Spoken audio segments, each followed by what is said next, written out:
என் அன்பு உறவுகள் அனைவருக்கும் வணக்கம். ஆடி அமாவாசை வருதுங்க. இந்த ஆடி அமாவாசை ரொம்ப விசேஷமான அமாவாசை, எல்லோருக்கும் தெரியும்.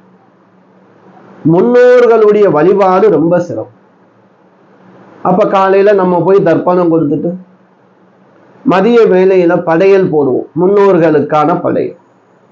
அப்ப ரொம்ப அன்பு உறவுகள் நம்ம கிட்ட கேட்கறது என்ன அப்படின்னா, ஐயா, முன்னோர்களுக்காக படையலுக்கு சமைக்கக்கூடிய உணவுல எந்த வகையான காய்களை சேர்த்தால் நல்ல பலன் கிடைக்கும், எதை சேர்க்கணும், பெரும்பாலும் எந்த காய்களை தவிர்க்கணும்.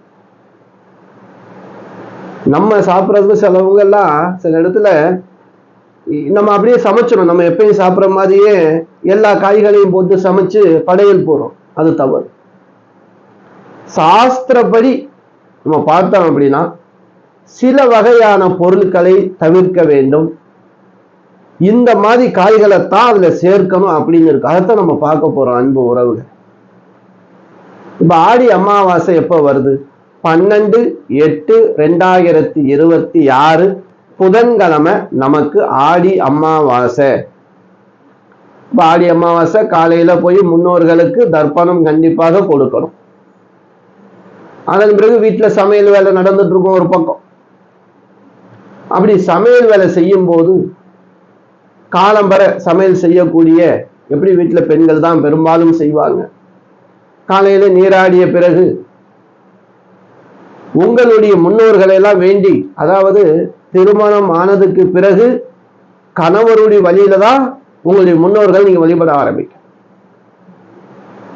இன்னும் உங்களுடைய அப்பா அம்மா வழியில பார்க்கும்போது அவங்களுடைய பிள்ளைங்கள் ஆண் வாரிசுகள் இருந்தா அதை அவங்க வழிபடலாம்.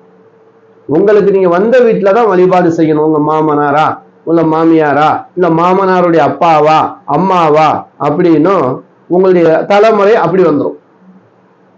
நம்ம அவர்களுக்காக மனம் உருகி, எங்களுடைய குடும்பத்துல எவ்விதமான பித்ரு தோஷங்களும் இருக்கக்கூடாது, முன்னோருடைய சாபங்கள்லாம் இருக்கக்கூடாது.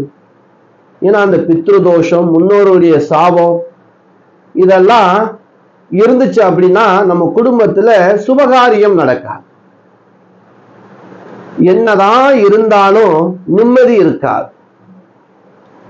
அதுக்குத்தான் இந்த ஒரு 4 பொருளை கண்டிப்பாக அந்த முன்னோர்களுக்கு சமைக்கக்கூடிய அந்த சமையலில் சேர்க்க வேண்டும். என்ன? முதல்ல பார்த்தோம்னா வாழைக்காய். இது எல்லோருக்குமே தெரியும். வாழைக்காய் சேர்க்க வேண்டும். படையல்ல வாழைக்காய் இருக்கும். பலாக்காய், பலாக்காய் சேர்க்கலாங்க. இல்ல அப்படின்னா மாங்காய், பிரண்டை. இந்த பலாக்காயோ மாங்காயோ இல்ல பிரண்டையோ இல்ல அப்படின்னா பாகற்காய் சேர்க்கலாம். ரொம்ப பேர் பாகற்காய் சேர்க்க கூடாதுன்னு சொல்றான். அதுக்கு ரொம்ப ஒரு அன்பு உறவுகள் போன் பண்ணி, ஐயா விளக்கம் சொல்லுங்க. இந்த பாகற்காய் ஏன் அந்த அப்போ உள்ள ஆரம்ப காலங்கள்ல பாவக்காய் சேர்த்தாங்க. இப்ப அதெல்லாம் சேர்க்கக்கூடாது, அது கசப்பு அப்படின்னு சொல்லிட்டு பெரும்பாலும் படையில இந்த நல்ல விஷயத்தை சேர்க்க மறக்கிறாங்க. இந்த பாகற்காய் இருக்கு பாருங்க, இது இந்த பித்ருக்களுடைய பாவங்களை போக்கும் அப்படின்னு சொல்லப்படுது. அவங்களே தெரிஞ்சோ தெரியாமலே ஒரு பாவங்கள் செஞ்சிருந்தாங்க அப்படின்னா அதையே நீக்கக்கூடிய சக்தி இந்த பாகற்காய்க்கு உண்டு. இந்த பாகற்காய் ரொம்ப விசேஷம். என்ன? நம்ம முன்னோர்களுக்கு செய்யக்கூடிய படையல்ல வெங்காயம் பூண்டு சேர்க்கக்கூடாது.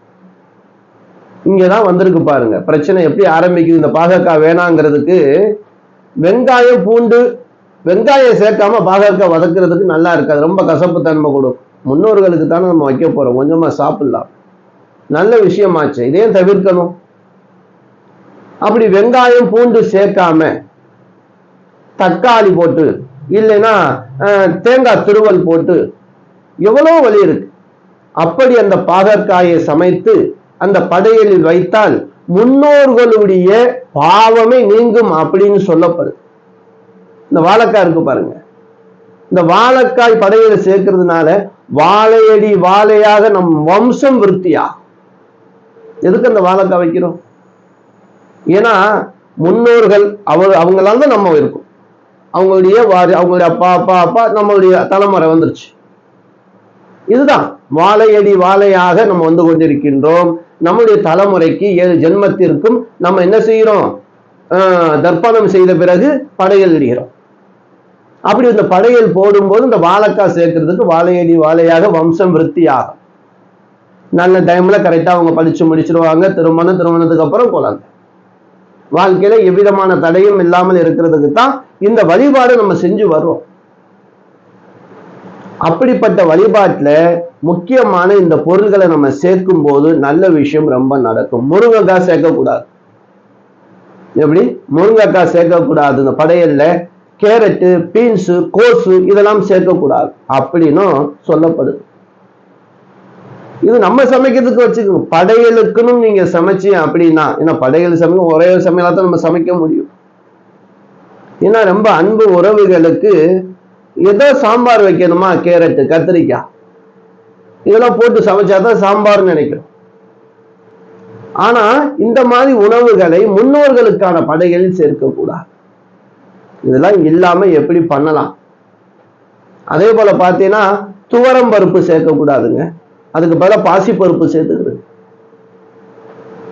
பச்சை மிளகாய் அதுவே சேர்க்கக்கூடாதுன்னு சொல்றான். பச்சை மிளகாய் கூட மிளகு சேர்த்துக்கிறீங்க காரத்துக்கு. எந்த அளவுக்கு முன்னோர்கள் வழிபாடை நம்ம செய்தோமோ, முன்னாடி எப்படி அந்த வழிபாட்டை எடுத்து வந்தோமோ அப்படி செய்யணும். இப்ப மாறி போச்சு காலம் அப்படின்னா மாத்திக்கிற கூடாது. இது காலம் மாறுறதுக்கு முன்னோர்கள் வழிபாடை மாத்துறதுக்கும் சம்பந்தமே இல்லை.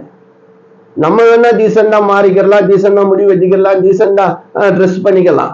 ஆனா குலதெய்வ வழிபாடும் முன்னோர்கள் வழிபாடும் காலங்காலமாக எப்படி செய்யப்பட்டதோ அப்படி செய்தால் மட்டுமே தான் நல்ல பலன் கிடைக்கும். சாமிக்கு போறோம், கையெடுத்து கும்புறோம், காலங்காலமா கையெடுத்து கும்புறோம், அதுக்காக சுவாமிக்கு சொல்லிட்டுலாம் போட முடியுமா?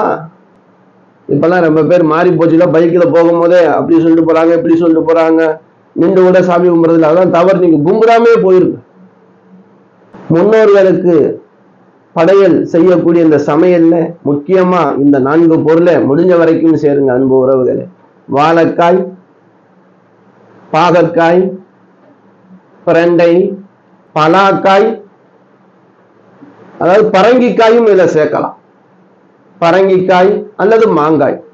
இந்த பொருட்கள்ல ஒரு 4 பொருள் ஆவது நீங்க இந்த படையல்ல சேர்த்தீங்க அப்படின்னா அந்த படையல் நல்ல 100% பலன் தரும். அதான் சொல்லுவாங்க 1008 காய்களை சமைத்த பலன் கிட்டும். எப்படி? இந்த பொருளை 4 பொருள் சேர்த்தா போதும், 1008 வகையான காய்களை சேர்த்த புண்ணியம் கிடைக்கும். போதுமானதாச்சு. வெங்காயம் பூண்டு சேர்க்கக்கூடாது. முக்கியமா ஞாபகத்தில் வச்சுக்கிறோங்க, வெங்காயம் பூண்டு சேர்க்கக்கூடாது. முருங்கைக்காய் சேர்க்கக்கூடாது. எல்லோரும் கண்டிப்பா தர்ப்பணம் கொடுப்பாங்க. ஆடி அமாவாசைக்கு ஆடி அமாவாசை ஸ்பெஷல் விரதம் இருந்து சமையல் செய்வாங்க. அப்படி நீங்க சாப்பிட்றதுக்கு ஒரு வகையான சமையல் செஞ்சுக்கிறீங்க. ஆனா படையலுக்குன்னு செய்யும் போது இது சாஸ்திரப்படி இந்த காய்களை போட்டு வெங்காயம் பூண்டு சேர்க்காம செஞ்சீங்க அப்படின்னா ரொம்ப நல்லது. நான் சொல்லியிருக்கேன் ஏற்கனவே, முருங்கைக்காய், கேரட்டு, பீன்ஸு, கோஸு, பீட்ரூட் இதெல்லாம் தவிர்ப்பது நல்லது படையலுக்கு மட்டும். சாத்வீகமான குணங்கள் கொண்ட பொருட்களை மட்டும் சேர்ப்பது உத்தமம். அன்பு உறவுகளே, நம்ம சேனலை இதுவரைக்கும் நீங்க சப்ஸ்கிரைப் பண்ணாம இருந்தா பண்ணி வச்சுக்கிறீங்க அன்பு உறவுகளே. கண்டிப்பா உங்களுடைய உறவுகள், நண்பர்கள் எல்லோருக்கும் வீடியோ ஷேர் பண்ணுங்க.